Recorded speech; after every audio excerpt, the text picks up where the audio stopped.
ॐ सहना भवतु सहनौ भुनक्तु सह वीर्यं करवावहै तेजस्विनावधीतमस्तु मा विद्विषावहै।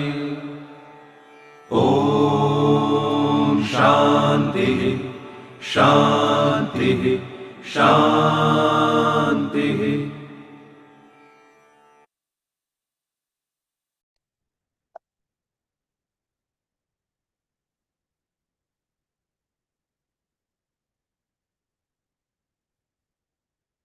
नमस्ते दोस्तों। Project self, united consciousness, Indore management association, Tapan Choure foundation की तरफ से आप सभी का हार्दिक स्वागत है। दोस्तों, हम लोग उपनिषद सीरीज का अध्ययन कर रहे हैं। आज 24वां सेशन है। हम लोग कठोपनिषद पढ़ रहे हैं और कठोपनिषद का आज प्रथम अध्याय की दूसरी वल्ली का 7वां मंत्र हम पढ़ने जा रहे हैं। पहले जहां तक हमने पढ़ा था, हम वहां से आज बात की शुरुआत करेंगे। हम लोगों ने पिछले सेशन में पढ़ा था कि किस प्रकार आचार्य आश्चर्य वक्ता हो और जो शिष्य है उसे कुशल लब्धा होना चाहिए। तो आज 7वें मंत्र से आगे चर्चा शुरू करेंगे, जो आपकी स्क्रीन पे दिख रहा है। चलिए शुरू करते हैं। यमराज कहते हैं कि जो बहुतों को सुनने को भी प्राप्त नहीं है और जिसे सुनकर भी बहुत से नहीं समझ पाते, उस आत्म तत्व को बताने वाला आचार्य आश्चर्य रूप है, आश्चर्य वक्ता है। उसके द्वारा उपदेश दिए जाने पर जो निपुण शिष्य समझकर उस आत्म तत्व का अनुभव कर लेता है, वह भी आश्चर्य रूप है। तो दो प्रकार के आश्चर्यों की चर्चा हुई, आचार्य आश्चर्य वक्ता और शिष्य कुशल लब्धा। तो हमने बात की थी पिछले सेशन में कि आध्यात्मिक ज्ञान और खास तौर पे वो ज्ञान जो मृत्यु के परे है, उसको सिखाने के लिए एक्सट्रीमली क्वालिफाइड टीचर और exceptionally qualified student is needed. आश्चर्य वक्ता और कुशल लब्धा तभी डेवलपमेंट होता है, ऑर्डिनरी से संभव नहीं। यह संभव ही नहीं है कि कोई ऑर्डिनरी इसको कर सके। तो गुरु की क्या क्वालिटीज आर मस्ट? विवेक चूड़ामणि में आदि शंकराचार्य 33 पे कहते हैं, जो 33वां श्लोक है, 7 क्वालिटीज गुरु की वो बताते हैं। गुरु, जैसा हम पढ़ चुके हैं पहले भी, कि जो क्वालिटीज गुरु के लिए मस्ट है, वो पहला, ये श्लोक का अर्थ है, गुरु वह है जो शास्त्रों के भाव को समझता हो। ये पहली क्वालिटी। इसका मतलब श्रोत्रिय हो, शास्त्रों को उस भाव से समझ सकता, क्योंकि ये बहुत गूढ़ विषय है। दूसरा, आव्रजिनो, मतलब पाप रहित हो। तीसरा, अकामहतो, काम जिसे न सताता हो। चौथा, ब्रह्म विदों में श्रेष्ठ, ब्रह्मवित्तम। पांचवी क्वालिटी, ब्रह्म में जिसको शांति मिलती है, इसका मतलब वो ब्रह्म के अनुसार जीवन यापन करता। छठा, उस अग्नि के समान वो शांत हो जिसका ईंधन समाप्त हो गया। जैसे जब ईंधन खत्म हो जाता है तो अग्नि फिर जलाई ही नहीं जा सकती। और सातवां दया सागर हो, अहेतु दया सागर, निस्वार्थ रूप से दया सागर, अहेतुक दया सिंधु हो। और आठवीं और अंतिम क्वालिटी जो आदि शंकराचार्य कहते हैं वो है जो सबका मित्र हो, जो भी विनम्रता पूर्वक उसके पास जाए उसका बंधुरा नमताम सताम। सो आदि शंकराचार्य बताते हैं कि ये जो आश्चर्य वक्ता जो गुरु है, क्योंकि बताने पर भी नहीं समझाया जा सकता, ये सरल नहीं है। गीता भी कहती है हजारों में कोई एक मोक्ष सिद्धि है तो प्रयास करता है, और उन सिद्धों में से भी कोई एक इस मुझे तत्व रूप में जानता है। 7.3 भगवत गीता। जीसस कहते हैं जिसके पास आंखें हो वो मुझे देखें, जिसके पास कान हो वो मुझे सुन ले। कहने का मतलब है चीजें तो सामने हैं पर फिर भी नहीं दिखाई देती, जैसे आत्मा हर पल हर क्षण ब्रह्म मौजूद है पर फिर भी नहीं महसूस होता। हर समय ओम गूंज रहा है चारों तरफ फिर भी सुनाई नहीं देता। जीसस मैथ्यू 13.4 14-15 में ये उल्लेख करते हैं। आदि शंकराचार्य कहते हैं विवेक चूड़ामणि 60 में, शब्द जालम महारण्यम चित्र भ्रमण कारणम। शास्त्रों में शब्दों का इतना बड़ा जाल है, मानो यह महाअरण्य है। कितना सुंदर शंकराचार्य लिखते हैं। 18 पुराण, 18 उपपुराण, 4 वेद, उपवेद, इतने सारे योग सूत्र, ब्रह्म सूत्र, इतने सारे सूत्र, ये एक जंगल जैसा है। अगर सही ढंग से नहीं समझाया जाए और समझा जाए तो बड़ा कठिन हो जाता है। गीता 4.32 में कहती है इस ज्ञान को सीखने के लिए गुरु अनिवार्य है। और शंकराचार्य ने गुरु की क्वालिटीज बताई, गुरु की क्वालिटीज बताई। तो ये जो 8 क्वालिटीज है, ये आश्चर्य वक्ता गुरु के लिए मस्ट है, और शिष्य के लिए भी उसको कुशल लब्धा होना चाहिए, क्योंकि it's a very difficult and very subtle topic. सोचिए आप जब फिजिक्स पढ़ते हैं, केमिस्ट्री पढ़ते हैं, तो आप किसी चीज को उठा के छोड़ के ग्रेविटी समझ सकते हैं। ये छोड़ा तो आपको ग्रेविटी समझ में आ गई। आप बायोलॉजी में आप एपरेटस से देख सकते हैं, आप कुछ बैक्टीरिया को देख सकते हैं, आप कई चीजों को देख पा रहे हैं, इतने सोफिस्टिकेटेड इंस्ट्रूमेंट्स हैं। आप फाइनली देख रहे हैं और विश्वास कर रहे हैं, पर यह इतना सटल सब्जेक्ट है। क्वांटम लेवल पे भी क्वार्क को ऑब्जर्व किया जा रहा है, हम इलेक्ट्रॉन को देख पा रहे हैं, देख नहीं तो उन्हें महसूस कर पा रहे हैं। ये उससे भी सटल है। इसीलिए जो दिख नहीं रहा चारों तरफ, ऐसी बात को समझाना बड़ा क्लिष्ट होता है। इसीलिए यम नचिकेता, वशिष्ठ श्री राम, सूर्य हनुमान जैसा कॉम्बिनेशन इज मस्ट। और इसके अन्यथा होगा क्या? गुरु कहेगा अहम ब्रह्मास्मि। अब अहम ब्रह्मास्मि, हमने अभी एक मूवी देखी, उसमें उस मूवी का जो विलन होता है, वो मूवी जो जादू टोने और तंत्र पे है, तो वो विलन क्या करता है, उस लड़की को परेशान करता है और उसमें वुडू और ब्लैक मैजिक कर कुरा के फिर चिल्लाता अहम ब्रह्मास्मि। ठीक है, तो अब अगर अज्ञान हो तो निश्चित तौर पे यह शब्द अहम ब्रह्मास्मि अहंकार को बढ़ा देगा, पर वास्तव में शब्द का अर्थ क्या है? अहंकार शून्य हो जाता। ठीक, पर हमने बहुत सारे लोगों को इसको ऐसे भी उपयोग करते हुए देखा है, साहब उनका तो एटीट्यूड अहम ब्रह्मास्मि है। तो वो किस सेंस में कह रहे हैं कि भाई उनका तो एटीट्यूड है कि मैं ही सबसे ताकतवर हूं, तो उसका अर्थ का अनर्थ हो चुका है। यही वो कह रहे हैं यमराज, अगर सही तरह से समझाने वाला ना मिला तो भी अनर्थ हो जाएगा, और सही तरह से समझने वाला भी नहीं मिला तो भी अनर्थ हो जाएगा, और अनर्थ होता रहता है।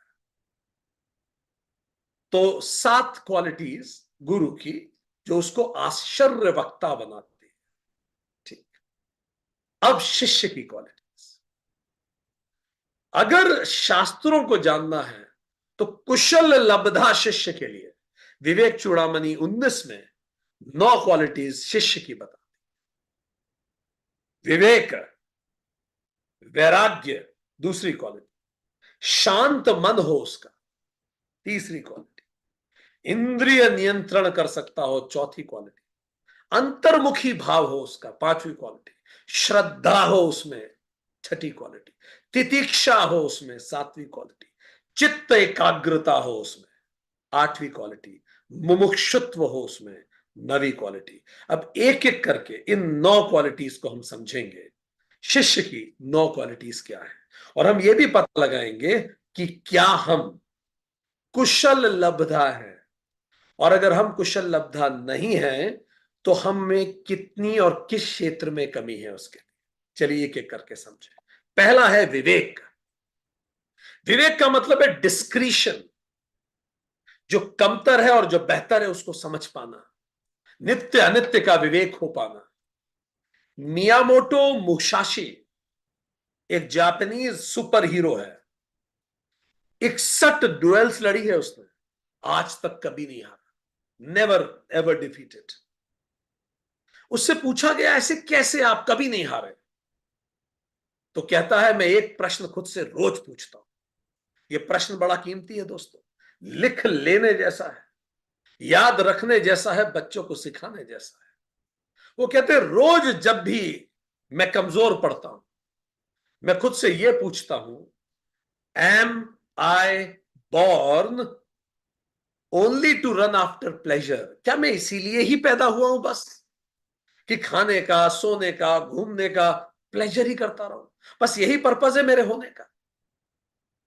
जैसे ही मैं लेथार्जिक होता हूं मैं खुद से पूछता हूं, am I born only to run after pleasure? और अचानक मुझ में जागृति आती। लोगों ने पूछा और आप क्या ध्यान रखते?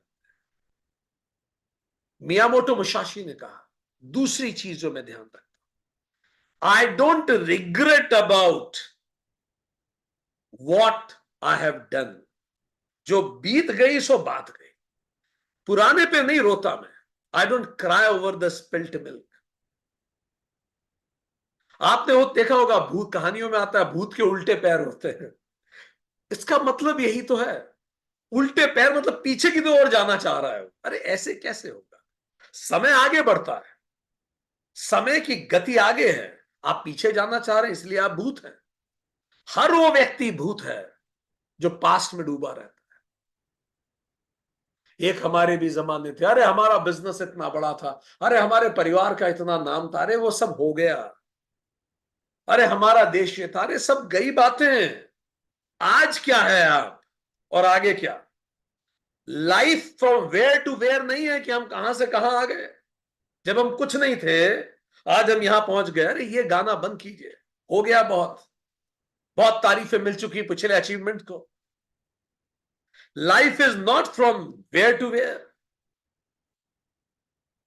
आज आप जहां भी हैं वहां से देखिए, अब यहां से कहां, कहां से कहां नहीं, अब यहां से कहां। अगर मैं कुछ नहीं था आज यहां पहुंचा हूं, पहुंची हूं, तो मैं उसी शिद्दत से भिड़ जाऊं तो मैं कहां जा सकता हूं। यह है विवेक, हर पल जागृति, श्रेय को चुनना प्रिय पर, प्लेजर के ऊपर राइट को चुनना, और उल्टे पैर भूत के ना रखना। भूत ना बनना जीते जी। जानते हैं कुछ ऐसे भूतों को, आप हाथ खड़ा करें, जो अक्सर पास्ट में डूबे रहते हैं, किसी न किसी वेदना के कारण, परेशानी के कारण वो पास्ट को भुला ही नहीं पाते। वो पास्ट उन पे प्रेशर क्रिएट करता है। पास्ट का हिंदी शब्द भूत ही तो है। तो हर वो व्यक्ति भूत है जो जो बीत गई सो बात गई नहीं समझ पा रहा। भगवत गीता में कृष्ण कहते हैं, गतासु न गतासु नश्यनानुशोचन्ति पंडिता। जो बीत गई और जो नहीं आया उस पर विद्वान नहीं सोचते, आज को सुंदर बनाते हैं, आगे बढ़ते हैं। दलाई लामा हमेशा कहते हैं, if you lose don't lose the lesson. अगर लूज भी कर जाओ कभी तो लेसन लूज मत करो, सबक सीखो और आगे बढ़ो। सबक सीखो और आगे बढ़ो, यह है विवेक। तो विवेक नित्य नित्य का ज्ञान, श्रेय प्रेय का ज्ञान, समझना क्या श्रेय क्या प्रेय, यह है विवेक। दूसरा वैराग्य, डिटैचमेंट। डिटैचमेंट, दूर होना। किससे? जो भी लेसर है। विवेक बता रहा है ग्रेटर क्या है। जो लेसर उसको छोड़ दीजिए, जो प्रेय है उससे दूर हट जाए। अच्छा तो बहुत कुछ लगता है, अगर हर चीज जो अच्छा लगती रहे वो करके जीवन काटेंगे तो इंसान और जानवर में अंतर क्या बचेगा? राफेल नडाल, 32 साल की उम्र, आप सोचिए 32 साल में इतना जबरदस्त इंटरनेशनल लेवल पे टेनिस खेलते थे। कई समय से उनका समय, उनको लग रहा था ठीक नहीं चल रहा। 5 महीने चोट के कारण बैठे रहे, खेल नहीं पाए। दिमाग में आने लगा कि लॉन्ग लीव पे चले जाऊं, कुछ पेपर छापने लगे, छुट्टी ले लो। परफॉर्मेंस गिर रहा था। 1 साल पहले ही 4 में से 3 ग्रैंड स्लैम जीते थे उन्होंने, पर अब समय वैसा नहीं चल रहा था। उन्हें नहीं समझ में आ रहा था मैं क्या करूं। लोग रिटायरमेंट की बातें करने लगे थे। तब उन्होंने बहुत ध्यान से, शिद्दत से समझने की कोशिश की, तो उन्हें समझ में आया कि उनमें एक कमी आ रही है। ये जो स्ट्रेस उनके ऊपर हो रहा है वो इसलिए हो रहा है क्योंकि उनमें वैराग्य नहीं है, डिटैचमेंट नहीं है। किस चीज से वैराग्य? ईगो से वैराग्य। कौन सा ईगो? इतना बड़ा नाम है भाई, Rafael Nadal. Rafael Nadal is a big name. तो अपने नाम का जो ईगो था, उसके कारण जब भी वो खेलने जाते थे तो एज ए स्टार खेलते थे, नॉट एज ए स्टूडेंट। और जब थोड़ा भी कम करते थे तो प्रेशर 3 गुना हो जाता। तो राफेल नडाल ने सोचा, क्या मैं ये कर सकता हूं, वैसे खेलने उतरूं कोर्ट में जैसे एक विद्यार्थी उतरता है। उस अहंकार को छोड़ के कि मेरे कितने ग्रैंड स्लैम है, क्या किया, just as a student, let's, जैसे शुरू किया था, उन्होंने डिटैच किया अपने अहंकार से। नडाल कहने लगे, मैं खेलते समय खुद को देख सकता था दूर से। मैं जब सेट्स हार रहा था तो मैं देख रहा था, मुझ में अहंकार नहीं आ रहा था। मैं खेलने के लिए एक स्टूडेंट की तरह खेल रहा था। 4 नवंबर 2019 कुछ ऐसा हुआ जो दुनिया के इतिहास में पहले कभी नहीं हुआ। जब से टेनिस का जन्म हुआ है, 4 नवंबर 2019 को कोई नहीं भूल सकता। 33 साल की उम्र में Rafael Nadal world's number 1 tennis player बने। Can you imagine this? कहां 33 साल का आदमी और कहां 18, 16 साल के लोग, जो क्या ऊर्जा होती उस समय शरीर में। But still he became the best player in the on the planet at that age. वैराग्य, उन्होंने अपने अहंकार से वैराग्य लिया, आगे बढ़े। शम, शम means mental discipline. Mental discipline का मतलब, शम से शमन, शांति, ये सब यहीं से बना है। शांत रह पा, कोई व्यक्ति जो शांत नहीं रह सकता वो कुछ बड़ा काम कर ही नहीं सकता लाइफ में। ये केवल जो चीजें हैं, भले डिस्क्रिशन, विवेक या डिटैचमेंट, वैराग्य, ये केवल मोक्ष के लिए नहीं है। जीवन में आपको कुछ भी बड़ा करना है, ये मस्ट है। और सबसे बड़ा करना है, मोक्ष पाना है, तो भी यही रास्ता है। सेजु आदि शंकराचार्य। तो शम इज मेंटल डिसिप्लिन। डिसिप्लिन है शम, काय का डिसिप्लिन, मेंटल। शम मतलब शांत रहना, स्थिर शांत। माइक टाइसन के कोच माइक टाइसन को एक बात याद दिलाते थे। कोच हमेशा माइक टाइसन को बोलते थे, मुक्का मारते और मुक्का खाते वक्त शांत रहना बहुत जरूरी है। शांत रहना बहुत जरूरी। अगर आप अशांत हुए तो आप हार जाएंगे। तो जब समय आपको मुक्का मारे दोस्तों, आप शांत रहिए, नहीं तो गलतियां कर देंगे, कुछ बोल जाएंगे। जब विपरीत समय आए, शांत रह सकते। मुक्का मारते समय भी आवेश में ना करें। सजा भी किसी को दे रहे हैं, बहुत शांत मन से। इसीलिए ये बहुत महत्वपूर्ण है। योगानंद परमहंसा, जो मुकुंद के नाम से जाने जाते थे, बहुत दुबले पतले थे बचपन में, शरीर बहुत पतला, क्योंकि उनको अपच की बीमारी रहती थी, खाना पचता नहीं था, बड़ी स्थिति उनकी खराब रहती थी। एक बार उनके गुरु युक्तेश्वर ने उनको क्लास में देखा और गुरुजी ने कहा, तुम तो बड़ा दुबला है मुकुंद। मानो मुकुंद की दुखती रग पे हाथ रख दिया हो किसी ने। मुकुंद ने बोला कि हाँ गुरुजी, मैं क्या करूं, मैं कितना ही कोशिश करूं, शरीर भरता ही नहीं है। मेरी आंखें धसी हुई हैं, मुझे खुद को अच्छा नहीं लगता।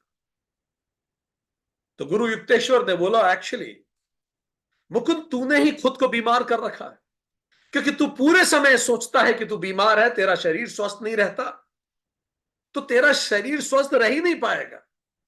मुकुंद को ये बात बड़ी अजीब लगी। मुकुंद ने बोला, अच्छा गुरुजी, अगर मैं ये सोचने लगूं मेरा शरीर स्वस्थ है तो स्वस्थ हो जाऊंगा?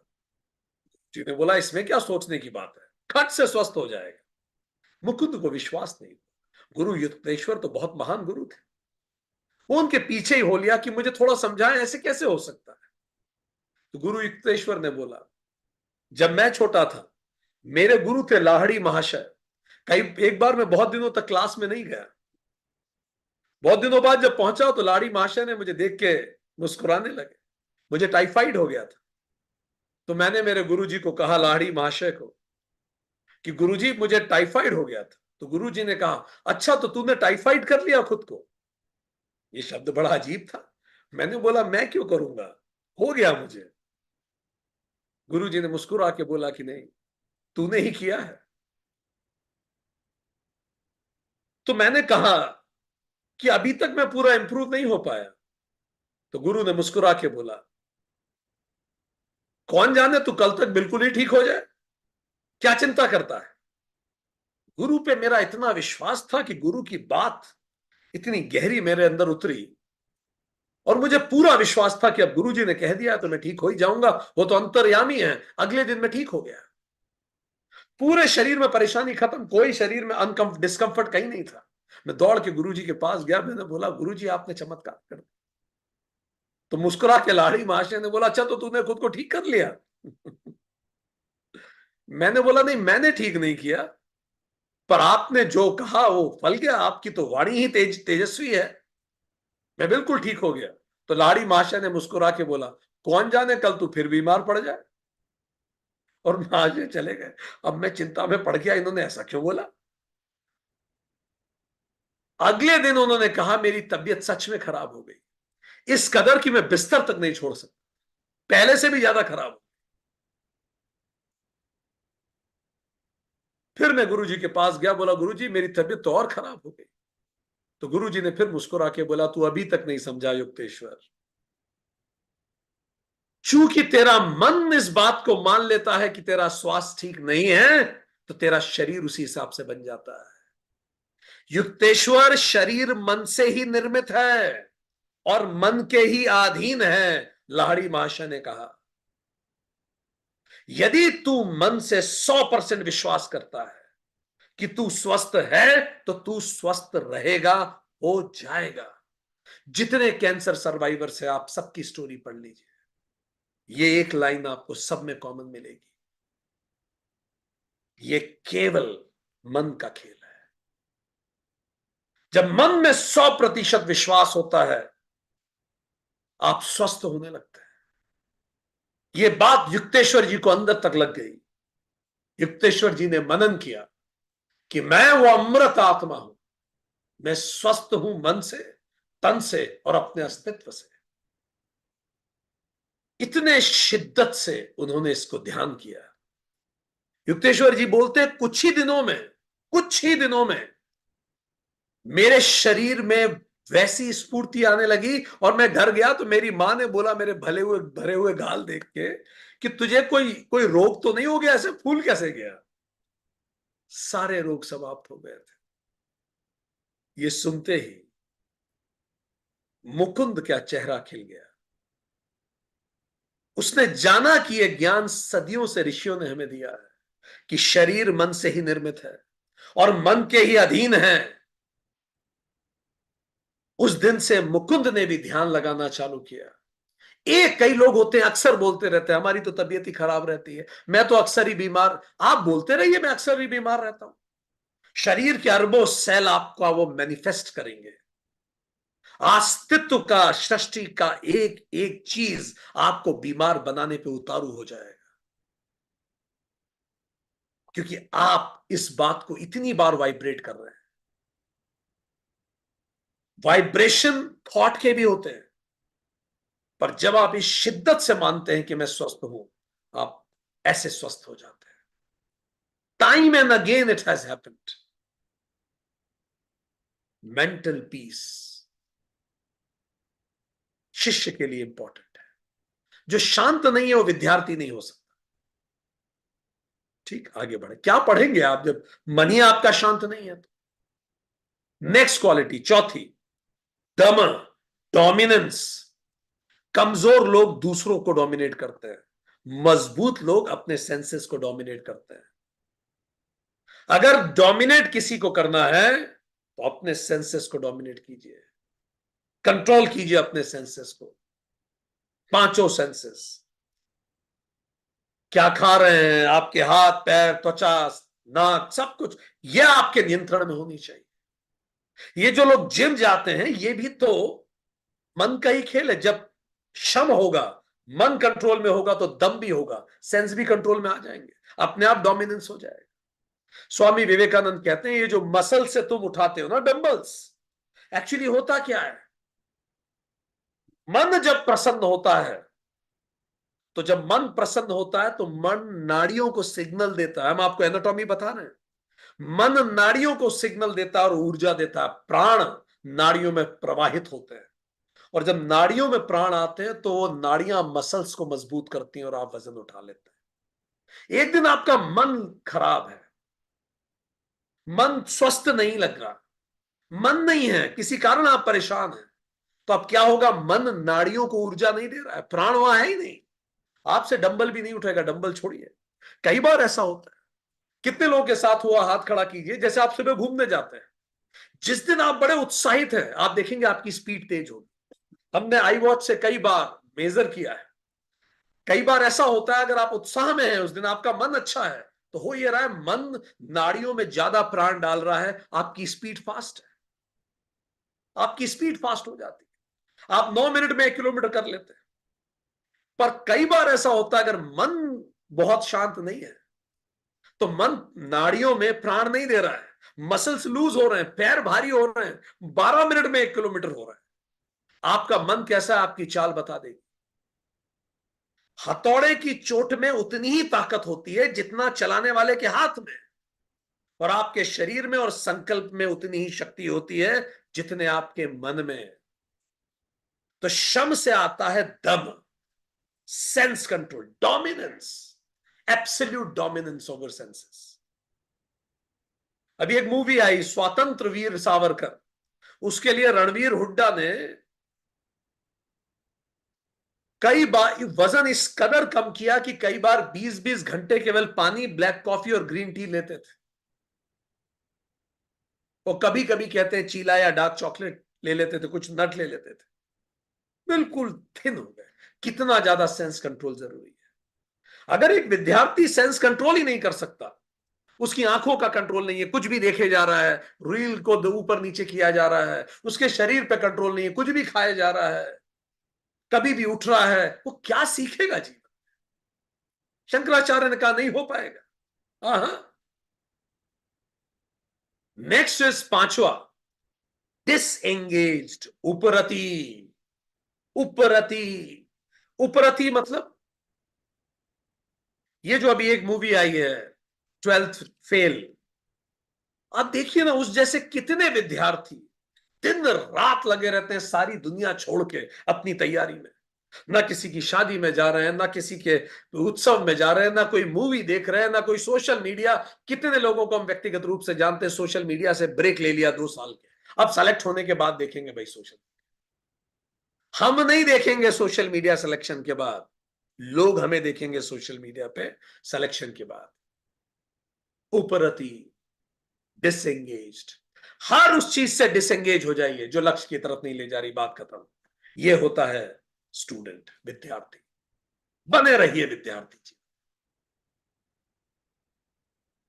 अगली चीज, तितिक्षा। तितिक्षा, छठा, छठी क्वालिटी, डिटर्मिनेशन।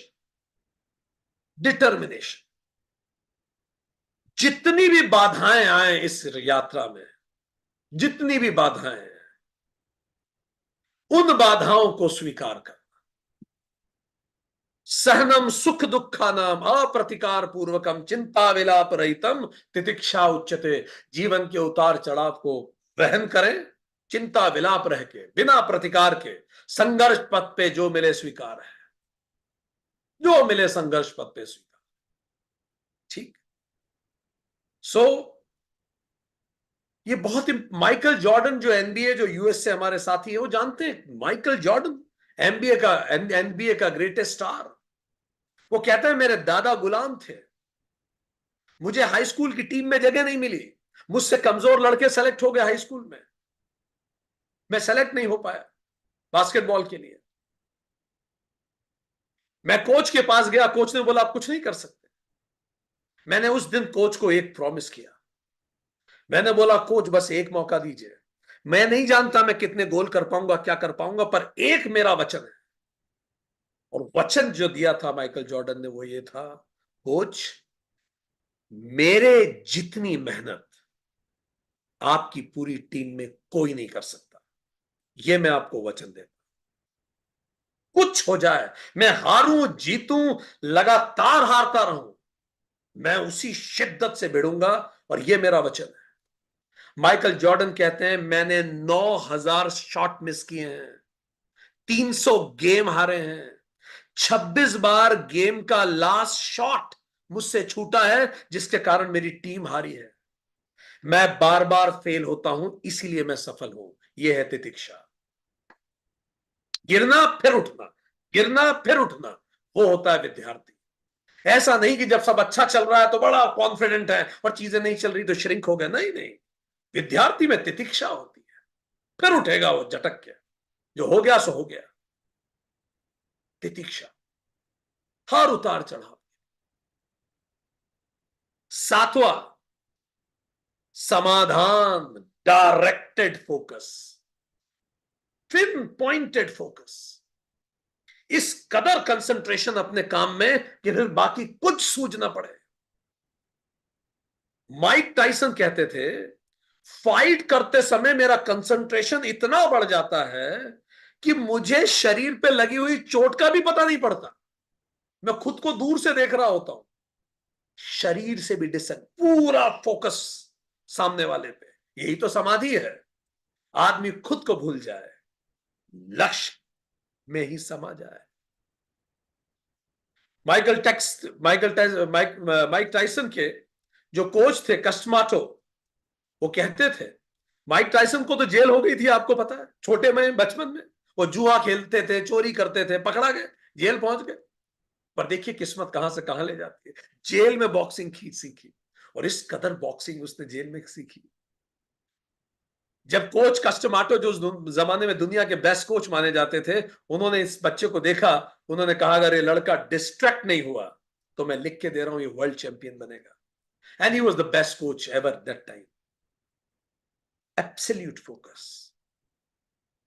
आप सोचिए बॉक्सिंग रिंग में घूसे पड़ रहे हैं और चोट नहीं हो रही, क्यों? क्योंकि फोकस तो मैं हूं ही नहीं, फोकस तो सामने वाला है। इस कदर कि चोट भी लगे तो भी एहसास ना हो, ऐसा जीरोनेस। दोस्तों ये खिलाड़ी यूं ही ग्रेटेस्ट नहीं बनते, हर खिलाड़ी एक विद्यार्थी होता है, और हर विद्यार्थी जीवन की रिंग का एक खिलाड़ी होता है। विद्यार्थी बने रहिए, खेल चलने दीजिए। आठवां, श्रद्धा, devotion. Devotion in self and in higher, खुद में भी और हायर में भी डिवोशन। खुद में पूरा विश्वास कि मैं कर लूंगा, और परमात्मा में पूरा विश्वास, उसी की कृपा से होगा। मैं पूरा कोशिश करूंगा, कोई चांस नहीं, परमात्मा में पूरा विश्वास, उसकी कृपा रहेगी। 2007 5 अक्टूबर हैदराबाद, भारत ऑस्ट्रेलिया का मैच चल रहा था, और उस समय भारत ऑस्ट्रेलिया को लीड कर रहा था। तो ब्रैड हॉग नाम के एक बॉलर ऑस्ट्रेलिया के, सचिन तेंदुलकर उनके रोल मॉडल थे, तो ब्रैड हॉग ने तेंदुलकर को आउट कर दिया। Brad Hogg was so happy, so happy. अपने रोल मॉडल का विकेट ले लिया, ठीक। और फिर वो उनके पास गए, वो फोटो लेके, जब उन्होंने उनको आउट किया था, एक फोटो था उसका। वो बोला आप प्लीज मुझे इस पे ऑटोग्राफ दीजिए, ये मेरा दिन बन गया, मैंने आपको आउट कर दिया। तो सचिन तेंदुलकर ने उस फोटो पे ऑटोग्राफ दिए। ब्रेड हॉक क्या बताते हैं, सुनिए। ऑटोग्राफ देते समय सचिन तेंदुलकर ने क्या लिखा। सचिन तेंदुलकर ने ऊपर एक लाइन लिखी और फिर नीचे साइन किए। सचिन तेंदुलकर ने लाइन लिखी, लाइन को गौर से सुनिएगा, ये दिखाता है उनकी श्रद्धा, डिवोशन। सचिन तेंदुलकर ने ब्रेड हॉक को लिख के साइन करके दिया, this will never happen again. अब ये दिन तुम्हारे जीवन में कभी नहीं आएगा। साइन करके दे दी। उसके बाद ब्रैड हॉग और सचिन तेंदुलकर कई मैचों में एक दूसरे के आमने सामने आए, एंड ये सत्य साबित हुआ, that was the first and the last time Brad Hogg कुछ टुक विकेट ऑफ सचिन तेंदुलकर। इसको श्रद्धा कहते हैं। आप पूरी तरह से श्रद्धा रखिए, परमात्मा पूरा विश्वास रखेगा। आपकी श्रद्धा ही परमात्मा के आशीर्वाद का आधार है। आपकी अधूरी श्रद्धा और परमात्मा का आशीर्वाद अधूरा। अंत में मुमुक्षुत्व। मुमुक्षुत्व का मतलब बिल्कुल शिद्दत से उसमें भिड़ना, जुनून की हद तक। विल स्मिथ जो एक स्ट्रीट रैपर थे, हॉलीवुड के इतने बड़े एक्टर बन गए, उनकी एक बात हमें बड़ी पसंद है। वो कहते हैं मैं अपने सपनों के लिए जान निकलने तक कार्य कर सकता हूं। यदि आप मेरे साथ ट्रेडमिल पे चढ़ेंगे तो या तो पहले आप उतरेंगे या तो मैं मर जाऊंगा, इसके अतिरिक्त कुछ नहीं होगा। तो ये जो 9 क्वालिटीज हैं, यही 9 क्वालिटीज जिनको कहते हैं डिस्क्रिशन विवेक, डिटैचमेंट वैराग्य, डिसिप्लिन शम, डोमिनेंस दम, डिसएंगेजमेंट उपरति, डिटर्मिनेशन तितिक्षा, डिवोशन श्रद्धा, डायरेक्टेड समाधान एंड ड्राइव ड्रिवन मुमुक्षुत्व। ये 9 क्वालिटीज यमराज ने नचिकेता में देखी। यमराज ने देखा कि वो जानता है लेसर क्या है और हायर क्या है। दुनिया की सारी संपत्ति मैंने उसे दे दी। उसने झटक के खड़ा हो गया, विवेक है उसमें, क्या बेहतर है वो जानता है। वैराग्य, उसने सब कुछ छोड़ दिया। पिताजी से इतनी बुरी स्थिति में लड़के आया, पिताजी ने इतना गुस्से में भेजा था उसे, घर में मुश्किल परिस्थिति से आया, यमराज के सामने खड़ा था, मृत्यु के देव के सामने खड़ा था, पर मन उसका शांत था, एब्सोल्यूट काम माइंड। क्या नहीं यमराज ने ऑफर किया। शरीर के कौन से भोग थे जो यमराज ने उसे नहीं दिए। सेंस कंट्रोल पूरा। 3 दिन तक भूखा प्यासा बैठा रहा, यात्रा के बाद भी नहीं। जो लक्ष्य लेके आया हूं उससे पहले अन्न का एक दाना मुंह में नहीं लूंगा, ना पानी पीऊंगा। दम, सेंस कंट्रोल। मौन में रहा 3 दिन। उपरति, विड्रॉन माइंड। बार बार कह रहा है ये सब तो ड्रामा है। यमराज बार बार समझाते रहे, भाई तू कुछ और देख ले, कुछ और कर ले। भले मृत्यु के पास जाना हो, भूखे रहना हो, पिताजी से स्ट्रगल करना हो। जरा नोटिस कीजिए इसकी तितिक्षा कितनी है। पिताजी से भिड़ गया। अगर धर्म की बात थी तो पिताजी के पास खड़ा हो गया, जाके विरुद्ध खड़ा हो गया, यमराज के सामने चला गया, भूखा रह लिया। ये उसकी तितिक्षा है। फेथ है उसका यमराज में पूरा। बार बार कह रहा है, गुरु में फेथ देखिए उसका, उसका श्रद्धा देखिए। वो कह रहा है कि पिताजी ने यमराज के पास भेजा होगा तो कोई तो पर्पस होगा। वो ये मानने को तैयार ही नहीं कि पिताजी ने गुस्से में यूं ही भेज दिया होगा। वो कह रहा नहीं, पिताजी में फेथ देखिए उसका कितना है। अभी भी पिताजी के लिए माफी मांगे। यमराज को कह रहा है आप ही तो बता सकते हो, और कौन बताएगा। श्रद्धा है उसमें पूरी, इनवर्ड फोकस, एब्सोल्युटली डायरेक्टेड है। मुमुक्षुत्व, वो कह रहा है इससे ये लिए तो बिना मैं नहीं जाऊंगा। हाँ, तो यमराज इसीलिए कह रहे हैं इसमें सब कुछ है, ये कुशल लब्धा है। चलिए जल्दी से अपनी नोटबुक उठा लीजिए, 18 प्रश्न आपके सामने हैं, आपको अंक देने हैं खुद को, 10 में से अंक देते जाइए और हम अधिकारत्वम का स्कोर निकालते हैं।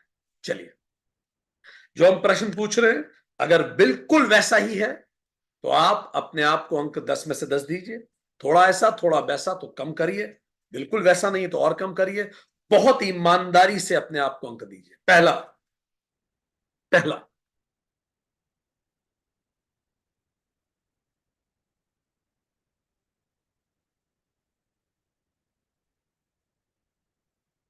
मैं इस जगत की नित्यता और अनित्यता पर विचार करके ही आचरण करता हूं।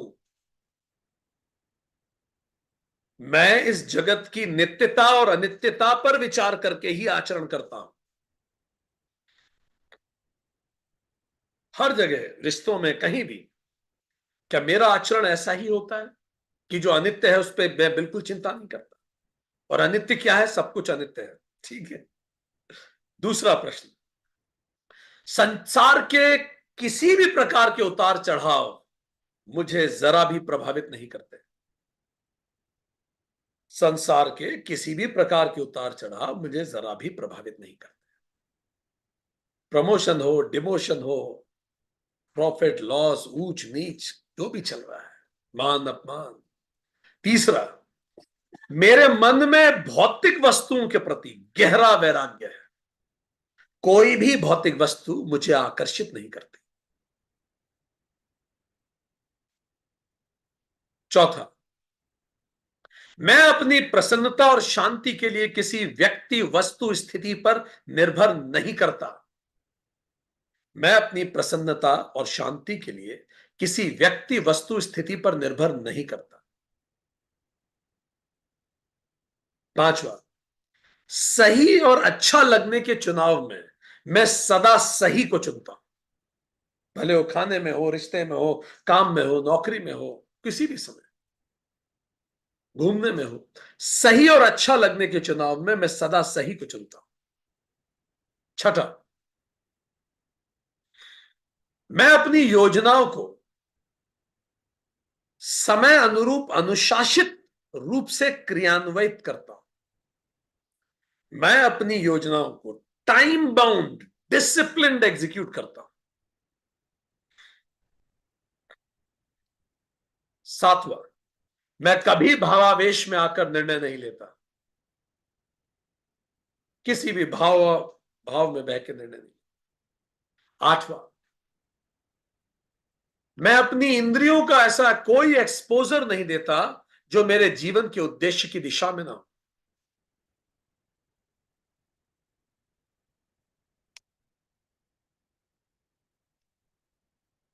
नवा, मैं रोज अपनी आयु के बराबर समय, मिनट स्वाध्याय व ध्यान को देता हूं। मैं रोज अपने आयु के बराबर समय स्वाध्याय और ध्यान को देता हूं।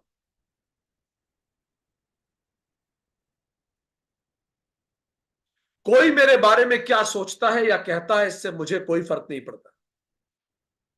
कोई मतलब फिर कोई भी, स्पाउस, माता पिता, दोस्त यार, भाई बहन, कोई भी मेरे बारे में क्या सोचता है या कहता है इससे मुझे कोई फर्क नहीं पड़ता। 11वां, जीवन की सबसे चुनौतीपूर्ण स्थितियों में भी मैं स्वयं को संतुलित व स्थिर रखता हूं। जीवन की सबसे चुनौतीपूर्ण परिस्थिति, जो सबसे विकट समय आज तक आपका जीवन में आया है, उस समय भी मैं बिल्कुल स्थिर और संतुलित था। 12वां, लाभ हानि यश अपयश में मैं संभाव रहता हूं।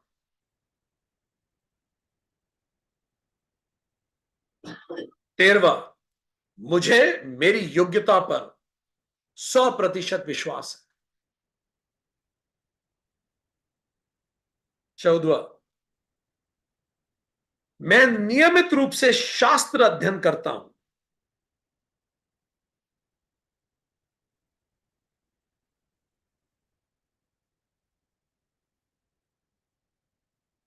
15वां, मैं किसी भी विषय पर अपनी इच्छा अनुसार लंबे समय तक ध्यान केंद्रित कर सकता हूं, अपनी इच्छा अनुसार किसी भी विषय पर।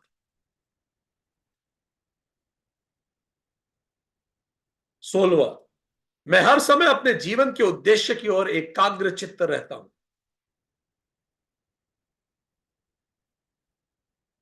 17वां, मैं अपने जीवन के उद्देश्य की प्राप्ति की दिशा में अपने प्राण तक देने के लिए तत्पर हूं।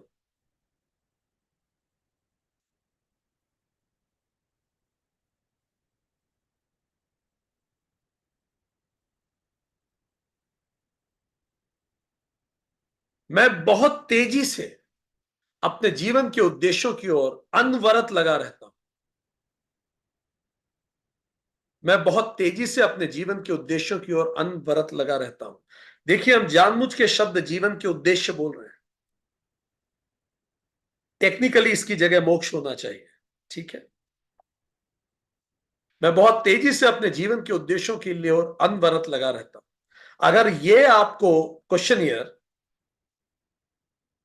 आध्यात्मिक मोक्ष प्राप्त करने के लिए है, तो जहां जहां जीवन का उद्देश्य है वहां मोक्ष शब्द आना चाहिए। पर हमने क्वेश्चनियर को इस हिसाब से थोड़ा सा मॉडिफाई किया है कि आपको कुछ भी करना है जीवन में।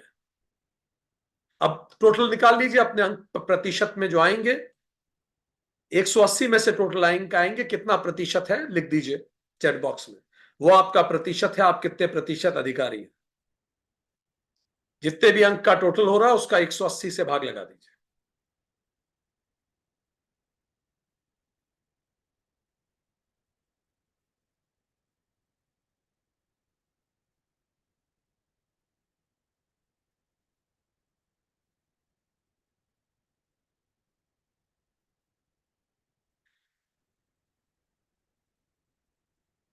जल्दी से लिख दीजिए चैट बॉक्स में। बहुत अच्छा, बहुत अच्छा, लिखते चले जाइए।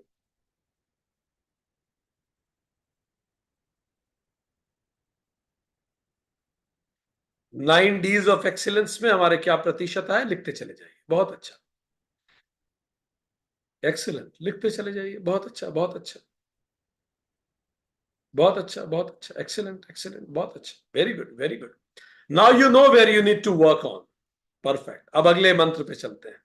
तो कुशल लब्धा और आश्चर्य वक्ता ऐसा यमराज ने कहा होना मस्ट है। अब यमराज अगले मंत्र में कह रहे हैं, हे प्रियतम नचिकेता, यह ज्ञान तर्क बुद्धि से प्राप्त होने वाला नहीं है। नवा मंत्र, आत्मा का सम्यक ज्ञान स्व आत्मदर्शी आचार्य के उपदेश से ही सरलता से समझा जा सकता है। तू सत्य को धारण करने वाला है, तेरे जैसे प्रश्नकर्ता ही हमें मिले। यमराज बता रहे हैं कि नचिकेता, ये तर्क से नहीं समझ में आएगा जो मैं पढ़ाने जा रहा हूं तुझे। तर्क और इंटेलिजेंस की लिमिटेशंस हैं, ये तू तर्क से नहीं समझ पाए। प्रेम करने में कैसा महसूस होता है, ये कौन सा तर्क समझा सकता है बताइए। वो तो प्रेम करेगा इंसान तो समझ में आएगा, कोई तर्क नहीं चलता। वो तो है महसूस करने की बात है। आत्मा का सम्यक ज्ञान स्व आत्मदर्शी आचार्य, जो यमराज स्वयं है, जो आत्मा आत्मदर्शी है, ब्रह्मवेत्ता है, वो आश्चर्य वक्ता है, वही समझा सकता है। और फिर वो कह रहे हैं तू समझ सकता है बेटा, क्योंकि तू सत्य को धारण कर रहा है। तूने एब्सोल्यूट रियलिटी चुनी है, तूने ट्रांजिशनल रियलिटी नहीं चुनी। सत्य 3 प्रकार के होते हैं। अगर आपको गहराई में पढ़ना है तो आप पढ़िए वेदांत सीरीज सत्यम, उसमें तीनों प्रकार के सत्य का उल्लेख है। एब्सोल्यूट रियलिटी, ट्रांजिशनल रियलिटी और इल्यूजनरी रियलिटी। यहां यमराज कह रहे हैं तू एब्सोल्यूट रियलिटी को धारण करने वाला है। ये जो बदलने वाला ट्रांजिशनल रियलिटी है, तुझे इसमें कोई रुचि नहीं।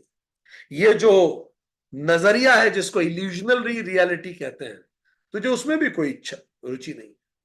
शॉर्ट में नए लोगों के लिए बता दें, जैसे ये अंगूठी है, अगर हम कहें ये अंगूठी है तो ये बात ट्रांजिशनल रियलिटी है, क्योंकि हाँ अभी तो इसका शेप अंगूठी जैसा दिख रहा है।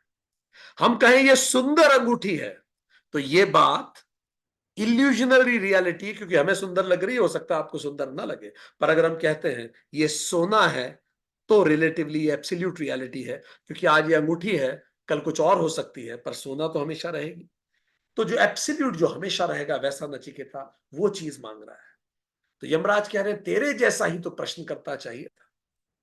हर गुरु को चाहता है ऐसा क्वेश्चन कोई पूछे कि मजा आ जाए उत्तर देने में। तो यमराज कह रहे हैं तेरे जैसा प्रश्न करता हमें मिले, तू तू बेस्ट है, यह तर्क से नहीं समझा जा सकता। इस बात को अभेददर्शी आचार्य ही बता सकते हैं, वही इसको समझा सकते हैं, क्योंकि यह तर्क से परे है। बिना किसी योग्य गुरु के ब्रह्म ज्ञान नहीं प्राप्त हो सकता, ये नचिकेता ने कहा, यमराज ने कहा। आज आप पूरी दुनिया में देखिए, वही बात जो अंधा अंधे को लेके जाता है, वही बात पूरी दुनिया में दिख रही है। उसका कारण भी यही है, उसका कारण भी मूल रूप से यही है कि आश्चर्य द्वय नहीं है हमारे पास। आश्चर्य द्वय न होने का क्या तात्पर्य है? उसका तात्पर्य यह है कि लोगों के जीवन के लक्ष्य ही बहुत छोटे हो गए। केवल लक्ष्य इतना ही है। आप एक पूरे के पूरे महाद्वीपों में देखिए, जहां बहुत पैसा है, वहां पावर, प्रॉस्पेरिटी, प्लेजर, यही सब चीजें डोमिनेट कर रही हैं। मैं केवल शरीर हूं, कई लोग ये सोचते हैं, बस शरीर को प्लेजर मिलता रहे। मैं केवल मन हूं, जो मन की हो वो करें, जाके यहां घूमे वहां घूमे। कई को लगता है मैं केवल वासना हूं, पर जो कुशल लब्धा और आश्चर्य वक्ता होता है वो जानते हैं मैं आत्मा हूं। राधा कृष्णन जो भारत के राष्ट्रपति रहे, उन्होंने बड़ी सुंदर बात कही।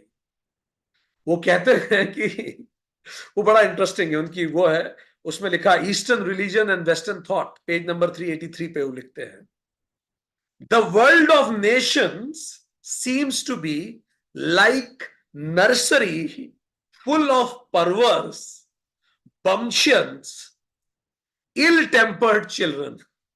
वो कह रहे हैं जो सारा वर्ल्ड ऑफ नेशंस है, उन्होंने यूनाइटेड नेशन शब्द तो नहीं लिखा, पर क्या पता उनका मतलब उसी से है कि ये जो वर्ल्ड ऑफ नेशंस है, ये मुझे लगता है एक नर्सरी है जहां परवर्टेड, अहंकारी, इल टेम्पर्ड बच्चे इकट्ठे हुए हैं सारे।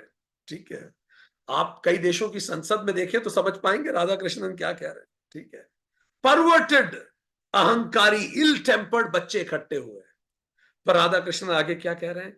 नैगिंग वन अनदर, एक दूसरे से झगड़ रहे हैं, जैसे स्कूल में नर्सरी में नहीं झगड़ते हैं। And making a display of their toys of earthly possessions, thrilled by mere size. और क्या कर रहे हैं? अपने अपने टॉयज दिखा रहे हैं, देखो मेरे पास तो ये, नर्सरी के बच्चे नहीं करते, देखो मेरे पास तो मिग है, देखो मेरे पास तो अल्ट्रासोनिक है, देखो मेरे पास तो ये आयरन डोम है, मेरे पास ये है, मेरे पास वो है। ये राधा कृष्ण कह रहे हैं अपने अपने टॉयज दिखा रहे हैं, अर्थली प्रेजेशन के। और जिसके पास जितना बड़ा साइज है, मेरे पास तो इतना बड़ा, ऐसे जैसे बच्चे नहीं करते। भारत के राष्ट्रपति ने कहा, क्यों? क्योंकि वही बात है, ये बात जो है ये तर्क से नहीं समझी जा सकती, एजुकेशन इसे समझा नहीं सकती। और इसीलिए पूरी एजुकेशन ने जो प्रोड्यूस किया है, वर्ल्ड आपके सामने है, राधा कृष्ण कहते हैं। थोड़ा इसका एक हम उदाहरण प्रस्तुत करें। Kim Jong Un new year के सेलिब्रेशन पे समय नॉर्थ कोरिया में उन्होंने ये कहा, उनको हम कोट कर रहे हैं, North Korea has capacity to strike US with nuclear weapon, and button is always on my desk।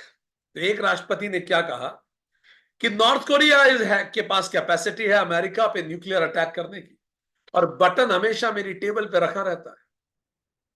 ये उन्होंने कहा उनके न्यू ईयर डे सेलिब्रेशन पे नॉर्थ कोरिया में। ठीक है, अब देखिए राधा कृष्णन बता रहे हैं ना, जैसे बच्चे एक दूसरे को चिढ़ाते हैं। आगे सुनिए। उस समय अमेरिका के राष्ट्रपति डोनाल्ड ट्रंप थे। तो अमेरिका के राष्ट्रपति ने क्या उत्तर दिया, ट्वीट करके सुनिए। I am quoting him.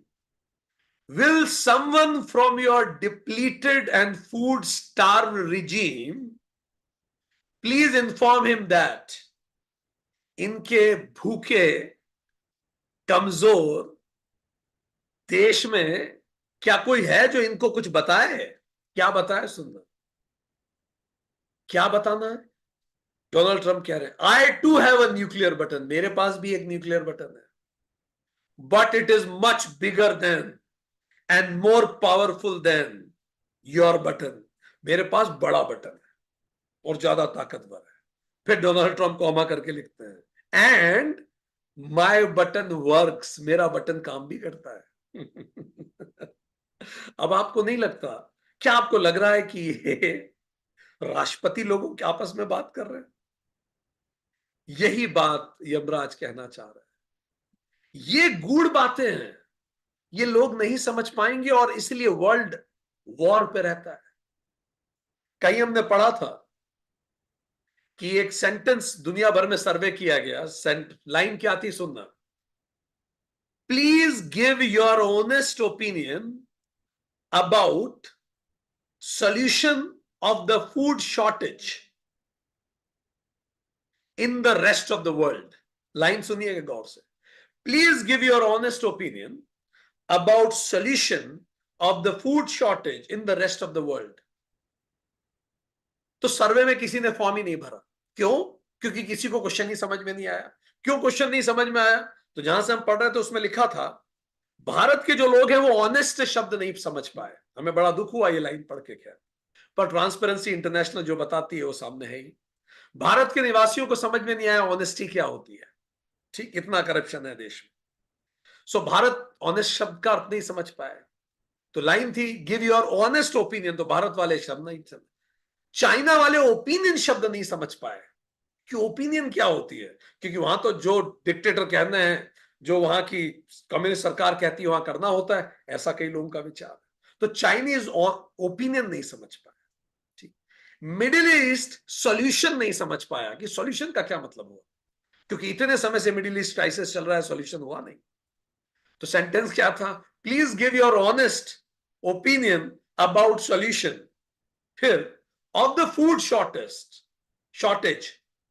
तो अफ्रीकन लोग फूड नहीं समझ पाए, ये फूड क्या होता है। कितना बड़ा व्यंग है, आप सोचिए। उनको भूख, उनको खाने को नहीं मिल रहा, हजारों करोड़ों बच्चे भूख से मर रहे हैं अफ्रीका में, माइल नरिश्ड है। और यूरोप शॉर्टेज शब्द नहीं समझ पाया, ये शॉर्टेज क्या होती है, इतना है उनके पास। ठीक है, और America rest of the world नहीं समझ पाया। अमेरिका को लगता है बस अमेरिका ही दुनिया है। ठीक, सो कोई भी उत्तर नहीं दे पाया क्योंकि प्रश्न ही समझ में नहीं आया, क्योंकि होलिस्टिक व्यू नहीं बन पाया। क्यों नहीं बन पाया?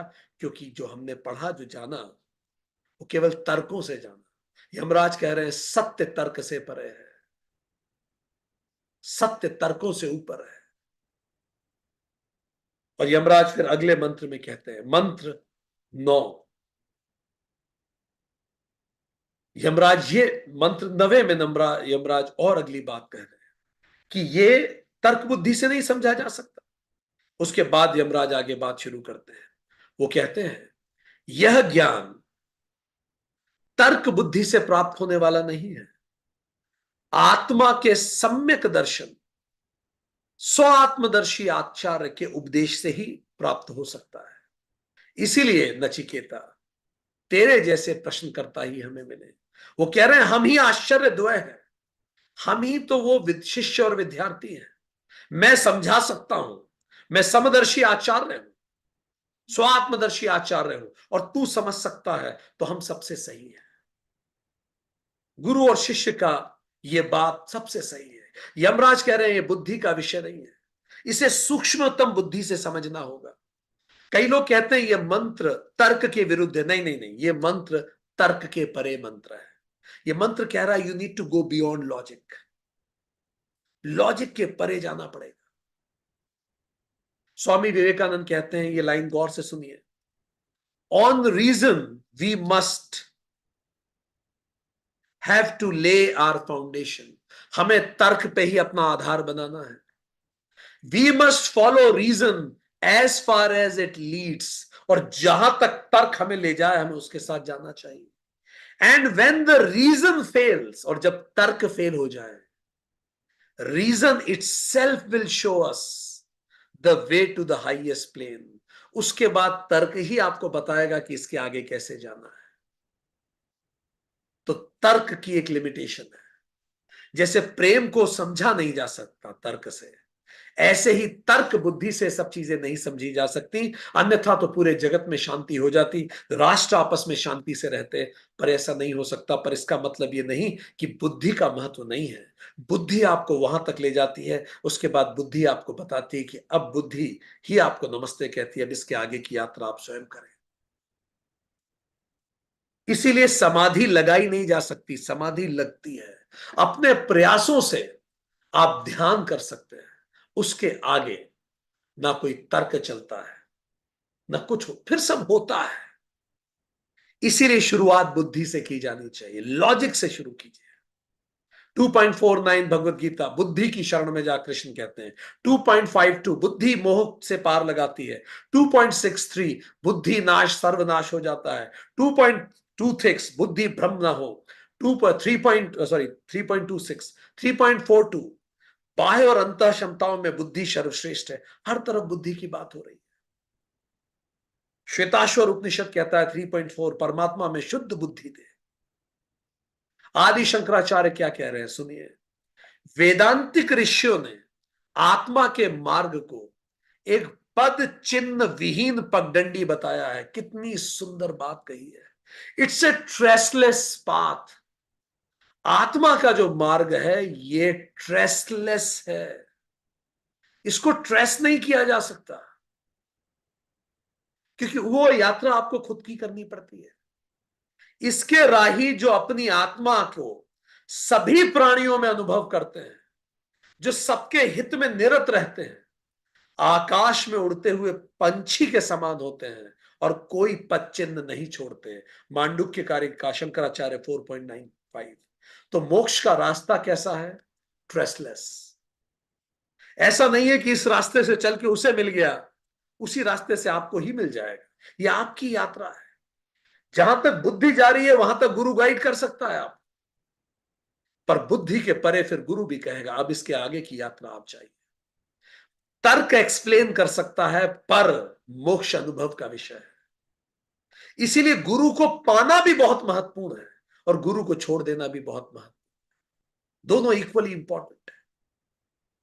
गुरु को पाना सीढ़ी है जो वहां तक लेके जाएगी, वो नाव है जो इस नदी के उस पार लेके जाएगी, उस पार जहां शांति का वन है।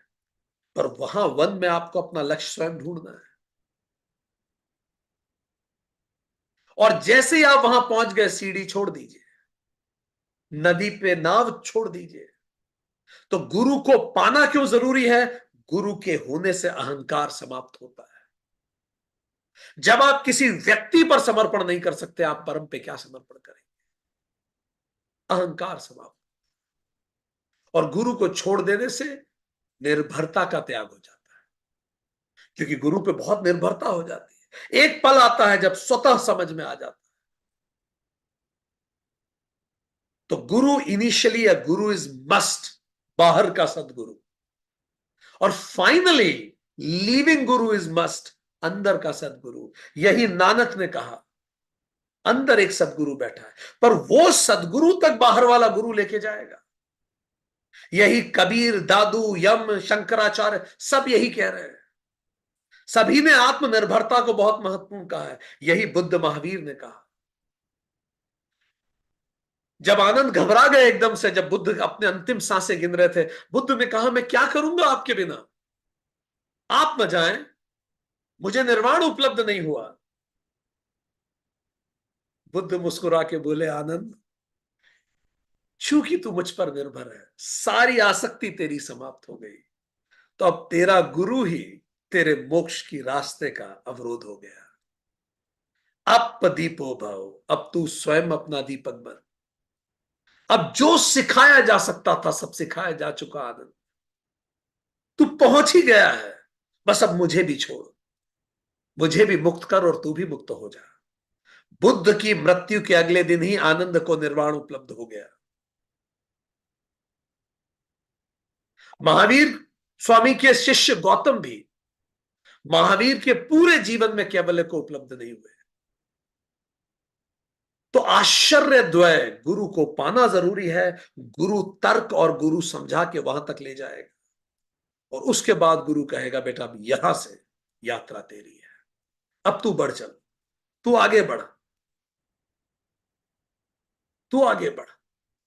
तो अब यमराज आगे बताते हैं नचिकेता को, नचिकेता को यमराज आगे बताते हैं कि हम ही आश्चर्य द्वय है। अगला मंत्र में, मंत्र नंबर 10 पे यमराज कह रहे हैं, अगला मंत्र पढ़ते हैं। 10वें कह रहे हैं, मैं यह जानता हूं कि कर्मफल रूपी निधि, कर्मकांड जो है अनित्य है, ये तो लगे ही रहते हैं कर्मकांड। यमराज कह रहे हैं क्योंकि अगर नित्य साधनों के द्वारा नित्य आत्मा प्राप्त नहीं की जा सकती, तब भी मेरे द्वारा नाचिकेत अग्नि का चयन किया गया, क्योंकि उस अनित्य पदार्थों की हवि देकर ही मैं नित्य पद को प्राप्त हुआ हूं। जरा समझे यमराज क्या कह रहे हैं। यमराज 10वें मंत्र में बता रहे हैं कि वो क्यों एलिजिबल है। यमराज कह रहे हैं मैं ये जानता हूं कि कर्म फल रूपी निधि, ये जो कर्मकांड है ये सब अनित्य है, टेम्पररी है सब कुछ, क्योंकि अनित्य साधनों द्वारा नित्य आत्मा प्राप्त नहीं की जा सकती। अनित्य कभी भी नित्य की तरफ नहीं ले जा सकता। तब भी मेरे द्वारा नचिकेत अग्नि का चयन किया गया, मैंने वो तीनों अग्नि का क्रॉस किया है। यमराज ने कहा उन अनित्य पदार्थों से ही, मतलब मैंने उन अनित्य पदार्थों की हवि दे दी, मैंने पूरा जगत की सारे इच्छाएं और वासनाओं की अंत्येष्टि कर दी, उनकी हवि दे दी, और मैं इस योग्य पद को प्राप्त हुआ। तो यमराज 10वें मंत्र में बता रहे हैं कि मैं एलिजिबल क्यों हूं, क्योंकि मैंने भी नाचिकेत अग्नि से होके गुजरा हूं। ऐसा नहीं है कि केवल तू ये कर रहा है, तू ये कर पाया, मैंने भी यही किया है, इसीलिए हम दोनों एलिजिबल हैं। हम दोनों इस सही कार्य को सीखने और समझाने के लिए एलिजिबल हैं। आगे यमराज कहते हैं, हे नचिकेता, कामना, मंत्र 11, कामना की तृप्ति को, इस जगत की दृढ़ प्रतिष्ठा को, शक्ति की अनंतता को, अभय के दूसरे पार को, महती स्तुति को, विस्तृत प्रतिष्ठा को अपने अधिकार में आया देखकर भी विवेक व धैर्य में दृढ़ रह के तूने सबका परित्याग कर दिया है। पहले यमराज ने बताया मैंने हवि दे दी सारे विषयों की, इसीलिए मैं योग्य पद को प्राप्त हो गया, इसीलिए मैं आश्चर्य वक्ता बना। तू कुशल लब्धा कैसे बन गया? कि तूने सारी कामनाओं की हवि दे दी, जगत में इतनी प्रतिष्ठा में देने वाला था, तूने उसकी, देखिए बता रहे हैं अधिकारत्वम, किसी ने पूछा था नचिकेता कैसे अधिकारी है, वही बता रहे हैं। पूरी 9 चीजें हैं इसमें। जगत की पद प्रतिष्ठा को तूने छोड़ दिया, शक्ति को छोड़ दिया, अभय के दूसरे पार में तुझे ले जाने वाला था, तूने उसको भी छोड़ दिया, सारे भय में हटा रहा था तेरे, इतनी स्तुति होती तेरी, तूने उसको छोड़ दिया, विस्तृत प्रतिष्ठा को छोड़ दिया, सब कुछ अधिकार में लाके छोड़ दिया।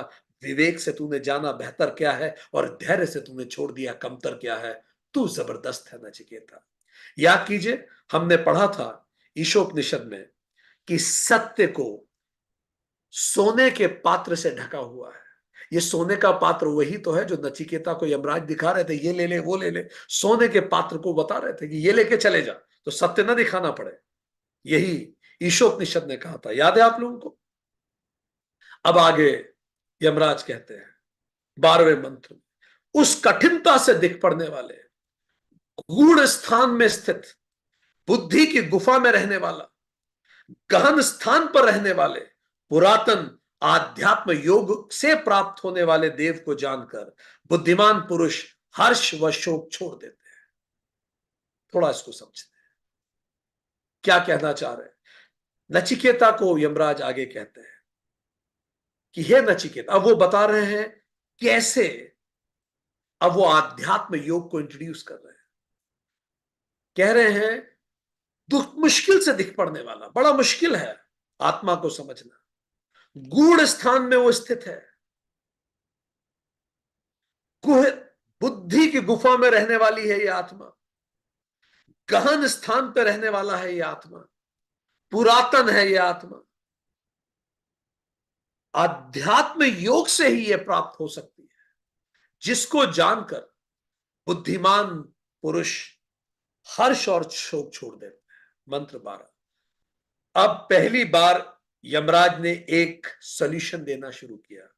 यमराज ने कहा आध्यात्म योग, एलिजिबिलिटी बता दी, अब पढ़ाना शुरू कर रहे हैं। ये पहला सबक शुरू हुआ, आध्यात्म योग। क्या है आध्यात्म योग? आदि शंकराचार्य कहते हैं चित्त को बाह्य विषयों से हटाकर आत्मा के ध्यान में लगाना आध्यात्म योग है। Meditating on inner self, I repeat, चित्त को बाह्य विषयों से हटाकर आत्मा में के ध्यान में लगाना आध्यात्म योग है। ठीक, 5 इसके पिलर हैं, 5 पिलर। पहला पिलर स्पिरिचुअलाइजिंग, दूसरा पिलर सेंटिफाइंग, तीसरा पिलर सर्विट्यूड, चौथा पिलर सॉलिट्यूड, पांचवा pillar submergence. Spiritualising, sanctifying, servitude, solitude, submergence. समझते हैं। पहला पिलर क्या है, जिसको हम कह रहे हैं स्पिरिचुअलाइजिंग। कैसे आध्यात्म योग को जीवन में उतारें, ये सुनिए। 5 काम करें। पहला, स्पिरिचुअलाइजिंग, जीवन के प्रत्येक अनुभव को आध्यात्मिक अनुभव बनाना। Discovery of tool, self discovery का टूल बना लीजिए जीवन के हर अनुभव। इस पे हमने पहले भी बात की। जीवन में जो भी अनुभव हो रहा है, make it the tool of self discovery, make it the tool of self discovery. कोई भी अनुभव हुआ, देखिए इससे मुझे क्या सीखने को मिलता है, इससे मुझे ये आध्यात्म योग। तो आप कौन सा योग शुरू करें? आध्यात्म योग शुरू करें। हर अनुभव को आध्यात्मिक अनुभव बनाइए। विकट से विकट परिस्थिति से सीख क्या सकते हैं, ये मुझे आध्यात्म के रास्ते पे क्या सिखाता है। ठीक। दूसरा, सेंटिफाइंग, इसका मतलब सेंट देखिए चारों तरफ, प्रत्येक जीव में परमात्मा को देखें, यह आध्यात्म योग है। दूसरा काम कीजिए, छत के नीचे जो लोग रह रहे हैं उनमें परमात्मा को देखें और वैसे ही उनको आदर करें जैसे आप परमात्मा को करना चाहते हैं। प्रत्येक जीव में परमात्मा को देखें, एक आत्मा को देखें। ठीक, इसको कहते हैं सेंटिफाइंग। तीसरा, सर्विट्यूड, प्रत्येक कर्म में अकर्म को देखें। जो भी कार्य कर रहे हैं परमात्मा के निमित्त स्वाहा स्वाहा इंस्ट्रूमेंट बन के करें। नौकरी कर रहे हैं, परमात्मा के निमित्त इंस्ट्रूमेंट बने। भाई जो मैं बेस्ट कर सकता हूं कर रहा हूं, जो परमात्मा की इच्छा वो होगा। ठीक। चौथा, सॉलिट्यूड, ध्यान करें, एकांत चिंतन करें, सॉलिट्यूड में रखें। और पांचवा, submergence, be absorbed in whatever you do. आप जो कर रहे हैं डूब के करें, खुद को भूल के करें, अपने आप ये योग बन जाएगा। तो 5 काम अगर आप करते हैं तो आप तैयार वो भूमि बनाएंगे, जिस भूमि से रास्ता वो महल बनना शुरू होगा। ठीक। स्वामी विवेकानंद कहते हैं कोई पूर्णता प्राप्त नहीं करनी है, तुम पहले से ही पूर्ण हो। कोई पूर्णता हमें कहीं बाहर प्राप्त नहीं करनी, हम लोग पहले से ही पूर्ण हैं। रामकृष्ण परमहंस कहते हैं बंधन में पड़ा ईश्वर ही मनुष्य है और बंधन से मुक्त मनुष्य ही ईश्वर है। रामकृष्ण परमहंस कहीं कहते भी है पंचभूतों के जाल में पड़ा ब्रह्म रोता है। ठीक है, पंचभूतेर फांदे ब्रह्म पड़े खांदे, रामकृष्ण परमहंस कहते हैं। ठीक, गॉस्पेल, गॉस्पेल शब्द होता है गुड न्यूज, गॉस्पेल का अर्थ है every being is essentially and potentially divine. अच्छी खबर यह है, हम में से हर व्यक्ति एसेंशियली और पोटेंशियली डिवाइन है। बस हमें बुद्धि रूपी गुफा में रहने वाले उसको ढूंढना है। हम उसको कहां ढूंढे? तो योगानंद परमहंस अपने गुरु युक्तेश्वर महाराज के पास फिर से गए। उन्होंने कहा कि महाराज, अब मैं जाना चाहता हूं हिमालय पे साधना के लिए, क्योंकि वहां मैंने सुना है एक निंद्रा विहीन संत रहते हैं जो सोए नहीं है दशकों से। मुझे उनसे मिलना है और उनसे सीखना है। युक्तेश्वर जी ने बोला, जब जागृत गुरु तुझे नहीं, तू उससे नहीं सीख रहा, तो पर्वत क्या सिखा देंगे तुझे? पर फिर वो इंसिस्ट किया तो चल दिए। गुरु ने कहा, जब जागृत गुरु से नहीं सीख पा रहा तो पत्थर क्या सिखाएंगे तुझे? पर फिर भी वो चल दिया हिमालय के रास्ते पे। पगडंडियों पे चलते चलते चलते बहुत ऊपर जाके उन्हें एक मंदिर दिखा। उनको ये पता था कि भगवान तो हर तरफ है। उन्होंने मंदिर पे दर्शन भी नहीं किए, न सर झुकाया, और आगे बढ़े। कोई बैठा था, पूछा पता कि भाई एक संत है जो 20 साल से सोए नहीं सुनते हैं। तो उन्हें बताया वो संत और ऊपर है। सच्ची घटना आपको बता रहे, उन्होंने अपनी बायोग्राफी में लिखा। रास्ता भटक गए इधर उधर, और फाइनली बहुत दिन भटकते रहे, कुछ मिला ही नहीं, समझ में नहीं आ रहा क्या करे। अचानक पीछे से किसी का हाथ आया। उन्होंने पलट के देखा तो वही एक संत सा व्यक्ति था। संत ने बोला, तू यहां तक आ गया? तेरे गुरु ने कहा था ना, जब जागृत गुरु नहीं सिखा सकता तो पत्थर क्या सिखाएंगे तुझे? फिर भी आ गया तू यहां तक। वो चौंक गए, इनको कैसे पता? उन्होंने सब बता दिया मेरे बारे में। मैं पहचान गया। मैंने बोला, आप ही वो संत हैं जो इतने साल से नहीं सोए। उन्होंने बोला, हाँ ठीक है, पर तू बड़ा हठी है, ये बता क्या परमात्मा हर तरफ है? उसने बोला, हाँ। मुकुंद ने, योगानंद परमहंस ने बोला, हाँ। तो जब परमात्मा हर तरफ है तो क्या भगवान मंदिर में नहीं है फिर? तो उसने बोला, हाँ। तो फिर तू मंदिर में झुका क्यों नहीं? तूने दर्शन क्यों नहीं किए भगवान के? अगर भगवान हर तरफ है तो मंदिर में भी तो है ना, तो तुझे जाना चाहिए था। तेरा अहंकार कि तू बड़ा ज्ञानी है, तुझे जरूरत नहीं है।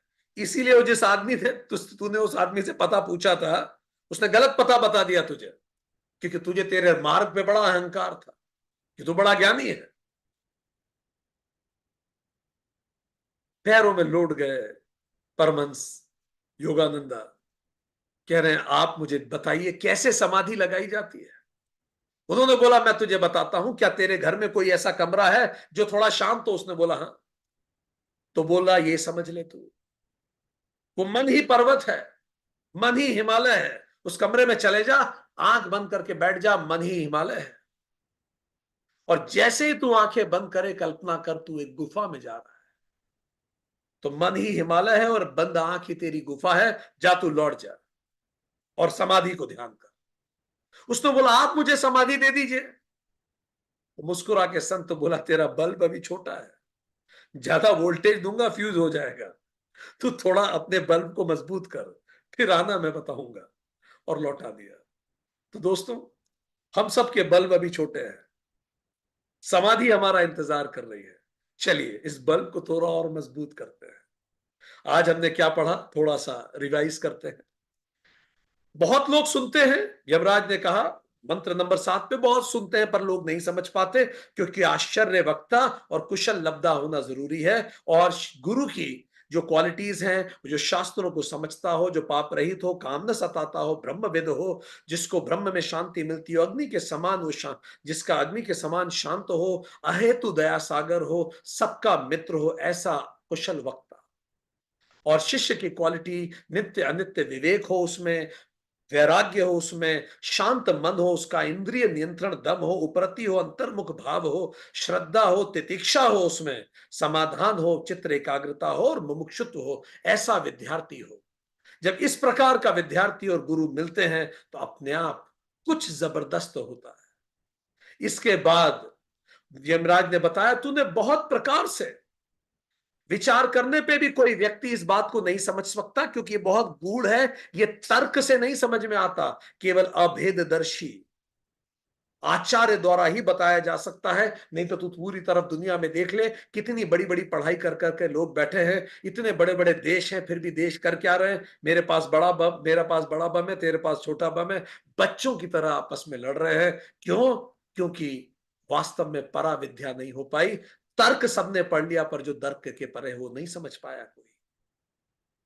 यमराज कहते हैं कि ये तर्क से समझ में नहीं आने वाला मंत्र 9, ये केवल कुशल आचार्य द्वारा ही समझाया जा सकता है। और नचिकेता, तू योग्य है, मैं पढ़ाने के लिए योग्य हूं, तू पढ़ने के लिए योग्य है। पर ऋषि गुरु तर्क तक आपको समझा सकता है, एक लेवल तक आपको समझा देगा, उस तर्क के परे आपको जाना है। क्योंकि मोक्ष का रास्ता पगडंडी विहीन है, पद चिन्ह विहीन पगडंडी है वो।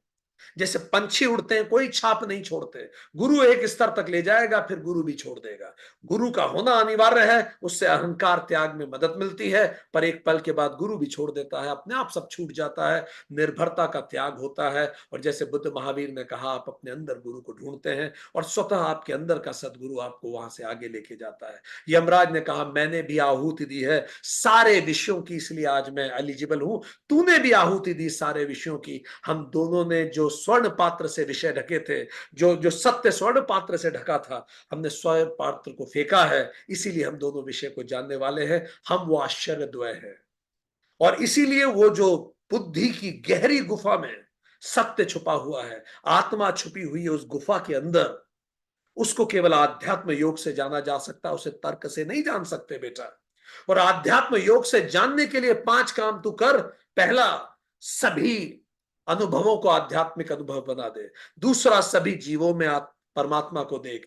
तीसरा, कर्म में अकर्म को देख। चौथा, ध्यान एकांत में कर, चिंतन कर। और पांचवा, जो करे उसमें पूरी तरह से खुद को डुबो दे। जब तू ये कर लेगा तो बंधन में पड़ा ईश्वर मुक्त हो जाएगा, और कहीं बाहर जाने की जरूरत नहीं है। मन ही हिमालय है और बंद आंखें ही गुफा है। आज के लिए इतना ही। नमस्ते।